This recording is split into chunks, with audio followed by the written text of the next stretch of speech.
म्यानमारमध्ये लष्करी राजवट प्रस्थापित झाली. यू मिन ऑंग लाईंग हे या देशाचे राष्ट्रपती झाले.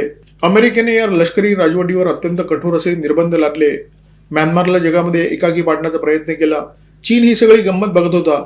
चीनने मौका साधला आणि चीनने या राजवटीला पूर्णपणे समर्थन दिलं. त्यांना पैसा पुरवला, त्यांना भांडवल पुरवलं आणि या देशामध्ये मोठ्या प्रमाणामध्ये बेल्ट अँड रोड हा प्रकल्प सुरू केला. पाकिस्तानमध्ये चीन चायना पाकिस्तान इकॉनॉमिक कॉरिडॉरची निर्मिती करतोय. म्यानमारमध्ये चीनने चायना म्यानमार इकॉनॉमिक कॉरिडॉरची निर्मिती करण्याचं काम हाती घेतलं आणि इथे एक खोल पाण्याचं बंदर चीन विकसित करतोय. कॉकप्यू असं या बंदराचं नाव आहे आणि हे बंदर चीनच्या दृष्टीने अत्यंत महत्वाचं आहे. चीनने म्यानमारमध्ये प्रचंड पैसा ओतलेला आहे, मोठी गुंतवणूक केलेली आहे. इथे मोठ्या संख्येने पायाभूत सुविधांची निर्मिती केलेली आहे. चीन हे का करतोय हे समजून घेण्याची गरज आहे. स्टेट ऑफ मलाक्का ही चीनची दुखरी नस आहे. चीनचं सगळं तेल, चीनचा गॅस याच मलाक्का स्टेटमधून हिंदी महासागरामध्ये येतो आणि तिथून नंतर चीनपर्यंत पोहोचतो.